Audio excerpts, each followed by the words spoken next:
ठीक है, तो मेरी बात आपको समझ में आ गई होगी कि ये 1 पॉइंट जो है इसकी 3 पॉसिबिलिटीज़ हैं। ये वेट हो सकता है, ड्राई सैचुरेटेड हो सकता है, या फिर सुपर हीटेड हो सकता है।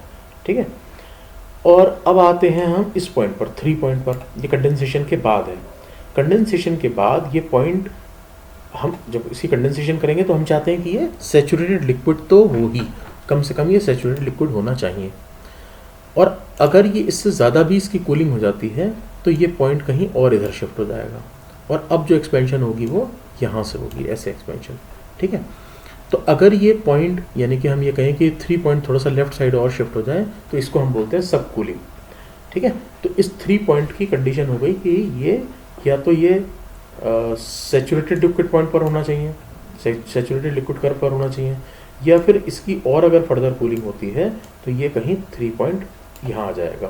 ठीक है, इसको हम कह सकते हैं सपोज ये पॉइंट 3 डैश है, तो ये 3 डैश जो स्टेट है ये सबकूल्ड स्टेट है। ठीक है, तो ये सबकूलिंग जो है अभी हम आगे पढ़ेंगे, तो ये सबकूलिंग डिज़ायरेबल है। अगर सबकूलिंग होती है तो हमें रेफ्रिजरेशन इफेक्ट ज़्यादा मिलता है। ठीक है, तो मैंने आपको ये बता दिया कि इनमें किस किस पॉइंट की क्या क्या पॉसिबिलिटीज़ हैं, और 1 पॉइंट को हमने कहा कि ये थोड़ा सुपर हीटेड स्टेट में होना चाहिए, 5 to 10 degree super heated state में होना चाहिए। ठीक है,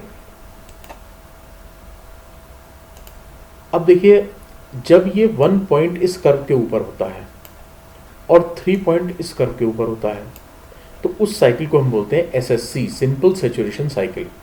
ठीक है, सिंपल सैचुरेशन साइकिल मतलब जो कंप्रेसर का सक्शन स्टेट होगी वहाँ पर वेपर ड्राई सैचुरेटेड होगी, ड्राई सैचुरेटेड वेपर होगी, और जो पॉइंट ये कंडेंसर के एग्जिट पर है ये पॉइंट इस कर्व पर लाई करता होगा, तो इसका मतलब यहाँ पर जो स्टेट होगी वो सैचुरेटेड लिक्विड होगी। तो अगर ये स्टेट यहाँ पर ड्राई सैचुरेटेड वेपर होती है और यहाँ पर ये सैचुरेटेड लिक्विड होती है, तो इस साइकिल को हमने कहा सिंपल सैचुरेशन साइकिल। ठीक है, तो सिंपल सैचुरेशन साइकिल हमने ये शो की हुई है।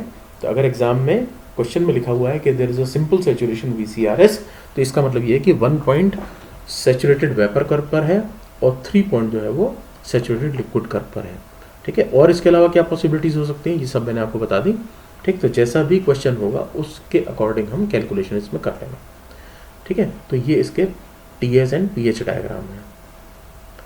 अब अगर देखिए हम इसकी COP लिखें तो COP की वैल्यू क्या होती है? COP is refrigeration effect upon work done. तो आप देखिए रेफ्रिजरेशन इफेक्ट आपको कहाँ मिल रहा है? रेफ्रिजरेशन इफेक्ट आपको मिल रहा है 4 to 1 प्रोसेस में, ये इवेपोरेटर में। यहीं तो ये हीट एब्जॉर्ब कर रहा है, तो हीट अगर ये एब्जॉर्ब करेगा तो इस इवेपोरेटर के लिए हम स्टेडी फ्लो एनर्जी इक्वेशन लिख सकते हैं।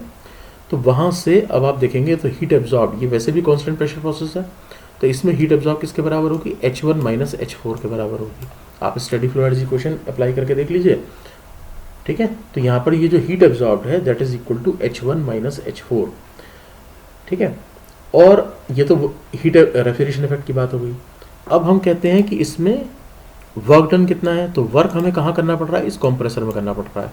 तो इसमें जो वर्क की वैल्यू होगी, जब इस कंप्रेसर के लिए स्टेडी फ्लो एनर्जी इक्वेशन आप अप्लाई करेंगे तो ये वैल्यू आएगी H2 माइनस H1। ठीक है, ये यहाँ पर मार्क्ड है H2 is greater than H1 है, तो ये वर्क की वैल्यू कितना हो जाएगी? H2 minus H1।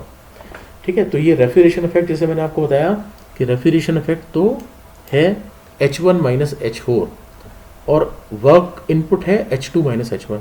तो आप देखिए यहाँ पर हमने लिखा हुआ है वर्क डन डिनोमिनेटर में, तो ये तो H2 माइनस H1 लिखा है, और इसको हमने लिखा है H1 माइनस HF3।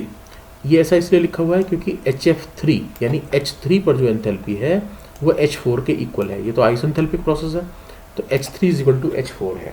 ठीक है, और F मैंने आपको बताई दिया क्योंकि ये सैचुरेटेड लिक्विड है इसलिए यहाँ पर सफिक्स F यूज़ कर लिया है।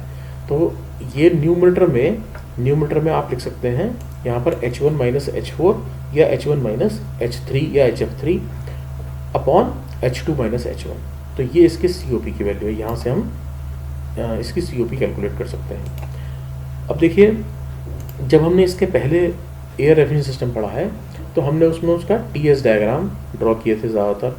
जब बेल कोलमैन साइकिल पढ़ी थी तो हमने PV डायग्राम और TS डायग्राम दोनों ड्रॉ किए थे, लेकिन यहाँ पर हमने TS और PH डायग्राम ड्रॉ किया है, हमने यहाँ पर PV डायग्राम ड्रॉ नहीं किया। ठीक है, कर सकते हैं, अगर हमें रिक्वायरमेंट है तो हम कर भी सकते हैं, लेकिन हमें PH डायग्राम की ज़्यादा रिक्वायरमेंट है। रीज़न क्या है? आप देखिए रेफ्रिजरेशन इफेक्ट की जो वैल्यू है वो एंथैल्पी की टर्म्स में है, और जो वर्क इनपुट की वैल्यू है ये भी एंथैल्पी की टर्म्स में है।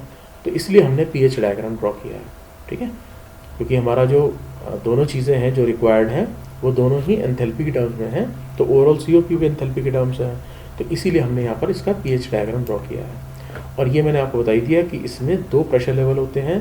कंडेंसर प्रेशर आप देख रहे हैं, ये कंडेंसर प्रेशर जो है ये हाई प्रेशर साइड है, ठीक है, यहाँ पर प्रेशर की वैल्यू हायर है, और जो इवेपोरेटर है वो लो प्रेशर साइड है, तो यहाँ पर जो प्रेशर की वैल्यू है वो कम है, ठीक है, ये लो प्रेशर है, ठीक। तो इस तरह से हम इसका पीएच और टीएच डायग्राम ड्रॉ कर सकते हैं।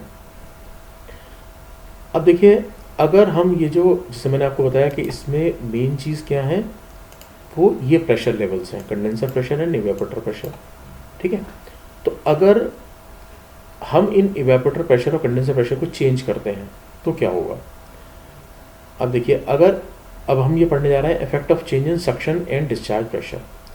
तो पहले ये हम पढ़ लेते हैं। इसमें हम क्या कर रहे हैं, आप देखिए ये सक्शन प्रेशर है, ये वाला जो है, क्योंकि 1 जो है वो कंप्रेसर का सक्शन पॉइंट है।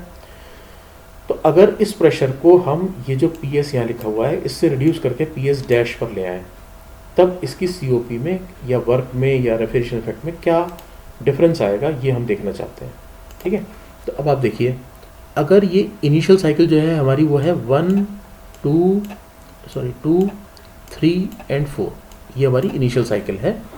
अब इससे हमने क्या किया, अगर देखिए, चलिए पहले इसके लिए देख लेते हैं। इसके लिए अगर आप सीओपी की वैल्यू लिखेंगे तो वो क्या होगी, वो होगी H1 minus H4। H1 minus H4 का क्या मतलब है, इस लाइन की लेंथ, ये अपॉन H2 माइनस H1, ठीक है, वो ये हो गई। तो ये हमारा इनिशियल सीओपी है। अब अगर हमने इसको नीचे शिफ्ट कर दिया, अगर आप सक्शन प्रेशर को डिक्रीज कर रहे हैं तो इस लाइन को आप नीचे लेकर जाएंगे, तो ये 1 पॉइंट जो है, क्योंकि यहाँ ड्राई सैचुरेटेड स्टेट थी, यहाँ भी ड्राई सैचुरेटेड होनी चाहिए, तो ये 1.1 डैश पर आ जाएगा। और जब कंप्रेशन करेंगे तो ये 1 डैश पॉइंट जो है ये कंडेंसर प्रेशर तक जाएगा, 2 डैश तक, ठीक है। तो अब आप दोनों को कंपेयर करके देख सकते हैं, H2 माइनस H1 की वैल्यू जो इनिशियल वर्क था वो कम था, H2 dash minus H1 dash की वैल्यू ज़्यादा है, ठीक है। यहाँ पर भी आप चेक कर सकते हैं इसको, H2 माइनस H1 की वैल्यू ये है और H2 dash minus H1 dash की ये है। तो यानी आप देख रहे हैं कि यहाँ पर ये वर्क इनपुट इसका इंक्रीज़ हो गया, ठीक है। तो वर्क इनपुट तो इंक्रीज़ हो गया। और अब देखिए रेफ्रिजरेशन इफेक्ट हमने कहा ये वैल्यू कितना थी, H1 माइनस H4, यानी इस लाइन की लेंथ। अब ये 1.1 डैश पर आ गया, तो ये अब लेंथ कितना हो गई, H1 dash minus H4 dash हो गई, यानी रेफ्रिजरेशन इफेक्ट की वैल्यू भी कम हो गई। तो अगर हम सक्शन प्रेशर रिड्यूस करते हैं तो रेफ्रिजरेशन इफेक्ट भी कम हो गया और वर्क इनपुट इंक्रीज हो गया। इसका मतलब सीओपी की वैल्यू डिक्रीज हो गई, ठीक है, जो भी ओरिजिनल सीओपी थी उससे वैल्यू डिक्रीज हो गई। तो इसलिए ऐसा नहीं है कि ये इवेपोरेटर प्रेशर को हम कितना भी डिक्रीज कर सकें, ठीक है। अगर आप इसको फर्दर डिक्रीज करते हैं तो इससे सीओपी की वैल्यू डिक्रीज हो जाती है, ये हमें इससे पता चल गया।